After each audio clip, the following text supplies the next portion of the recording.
কোনো নেশাদ্রব্য লোক এবং চাঁদাবাজ তার নামে ২-৩টে মামলাও আছে। পেপার পত্রিকায় তার নাম আবার দেওয়া আছে। এই লোক আমরা এই ফজলুল হক মাধ্যমিক বিদ্যালয়ের কমিটিতে আমরা চাইছি না। বরিশালের বাকেরগঞ্জ উপজেলার চরাদি ইউনিয়নের ফজলুল হক মাধ্যমিক বিদ্যালয়ের অ্যাডহক কমিটিতে বিতর্কিত ব্যক্তিকে সভাপতি প্রার্থী হিসেবে মনোনীত করার প্রতিবাদে এবং বিদ্যালয় কর্তৃপক্ষের এই সিদ্ধান্ত প্রত্যাহারের দাবিতে বিক্ষোভ মিছিল ও প্রতিবাদ সভা অনুষ্ঠিত হয়েছে। মাদক সেবনকারী কোনো সভাপতিত্ব চাই না। বিদ্যালয়ের প্রাক্তন ও বর্তমান শিক্ষার্থী সহ এলাকাবাসীর আয়োজনে মঙ্গলবার বেলা 11টার দিকে বিদ্যালয় মাঠে এই কর্মসূচি পালন করা হয়। বক্তারা জানিয়েছেন, গত 5 আগস্ট আওয়ামী লীগ সরকারের পতনের পর শিক্ষা প্রতিষ্ঠানের পরিচালনা পর্ষদ বাতিলের পরপরই ফজলুল হক মাধ্যমিক বিদ্যালয়ে অ্যাডহক কমিটি গঠনকে কেন্দ্র করে স্থানীয় বিএনপির নেতৃবৃন্দ সোহাগ হাওলাদারকে বিদ্যালয়ের সভাপতি হিসেবে নির্বাচিত করতে বিদ্যালয়ের প্রধান শিক্ষক সহ অন্যান্যদের চাপ প্রয়োগ করে আসেন।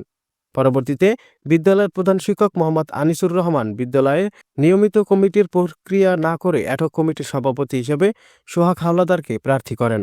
সরকারি নির্দেশনা মোতাবেক অ্যাডহক কমিটি গঠনের লক্ষ্যে মন গড়া এটা নয়। আমি অ্যাডহক কমিটির প্রজ্ঞাপন পাওয়ার পর এলাকার লোকজন, এলাইট পার্সন এবং জনপ্রতিনিধি, সাবেক কমিটির সদস্য, আমার প্রাক্তন ছাত্র, সম্মানিত অভিভাবক নিয়ে মিটিং করি। মিটিংয়ের মাধ্যমে সিদ্ধান্ত হয়। সেক্ষেত্রে একটা নাম আসছে হলো যে ওই সোহাগ হাওলাদার নামে চরাদি ইউনিয়ন বিএনপি এবং বাকেরগঞ্জ উপজেলা বিএনপির পক্ষ থেকে প্রস্তাব আছে।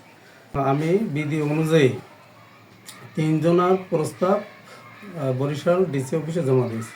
বক্তারা বিতর্কিত ব্যক্তিকে সভাপতি প্রার্থী হিসেবে মনোনীত করার প্রতিবাদে এবং বিদ্যালয় কর্তৃপক্ষের এই সিদ্ধান্ত প্রত্যাহারের দাবি জানিয়েছেন। আমরা যে 3টা নাম আসছে, ঠিক আছে, আমরা একটা নাম আসছে সোহাগ, ঠিক আছে, এই এলাকার যারা আছে, ঠিক আছে, তারে চায় না, ঠিক আছে, আর তার নামে অনেক ক্লেম আছে। আর এই ফজলুল হক মাধ্যমিক বিদ্যালয়ের সভাপতির সে যোগ্য না।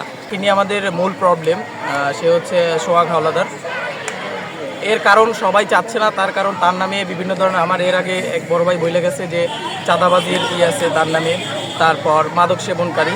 তো আমরা মূলত এই সব কিছুর ভিতরে না যেয়ে আমরা একটা কথাই বলতে চাই যে একটা শিক্ষা প্রতিষ্ঠানে কোনো রকম রাজনৈতিক, কোনো রকম মাদক সেবনকারী একজন সভাপতি হইতে পারে না।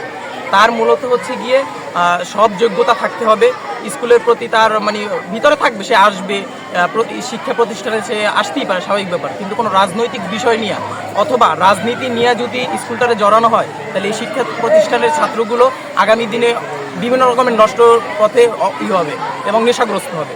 আমাদের দাবি এইরকম কোনো একজন রাজনৈতিক অথবা নেশাগ্রস্ত, মাদক সেবনকারী এবং চাঁদাবাজি এই স্কুলের সভাপতি হতে পারবে না। 2-3বার এই স্কুলে আমরা মিটিং দিচ্ছি, ওই সময় তার নাম আসে না। ওই সময় স্কুল কর্তৃপক্ষ, অভিভাবক যারা ছিল এবং গণ্যমান্য ব্যক্তিগণ এই জায়গায় উপস্থিত ছিল ওই মিটিংগুলো নিয়ে, ওই সময় তার নাম ছিল না। তার পরবর্তীতে তার নাম হেডমাস্টার নিজে কমিটি থেকে দিয়েছে, ওটা আপনারা জানি না। অন্যথায় আরও কঠোর কর্মসূচি ঘোষণা করা হবে বলেও হুঁশিয়ারি দিয়েছেন তারা। আসলে নিয়ম হলো যে প্রতিষ্ঠান প্রধান, এটা অ্যাডহক কমিটি হোক, অ্যাডহক কমিটি এখন গঠিত হচ্ছে, এটার 3 জনের নাম প্রস্তাব করে, যে কোনো 3 জন, যা বোর্ডের যে নীতিমেলা আছে, নীতিমেলার আলোকে যে 3 জনের নাম প্রস্তাব করে, সেই প্রস্তাব করে সেটা পাঠানো হয়। ওই 3 জনের মধ্যে একজনকে সভাপতি মনোনয়ন দেওয়া হয়। এখন যেহেতু ওখানে অভিযোগ হয়েছে, এই অভিযোগটা ব্যাপারটা বোর্ডে এবং ডিসি মহোদয়ের কাছে জানালে তারা, যেহেতু এই কমিটি গঠনের ক্ষেত্রে আমাদের কমিটি বোর্ড অনুমোদন দেয়, এটা তাদের কাছে এই অভিযোগটা দিলে মনে হয় অভিযোগ থাকে, সেটা বিবেচনা রেখে যেহেতু 3 জন আছে, 3 জনের মধ্যে বাকি 2 জনের একজন এটা করে দিতে পারে। এটা ঊর্ধ্বতন কর্তৃপক্ষ ডিসিশন নেবে কি করা যায়। বাকেরগঞ্জ থেকে জিয়াউল হকের পাঠানো প্রতিবেদনে আরিফিন রিয়াদ, স্মার্ট সংবাদ, নিউজ ডেস্ক।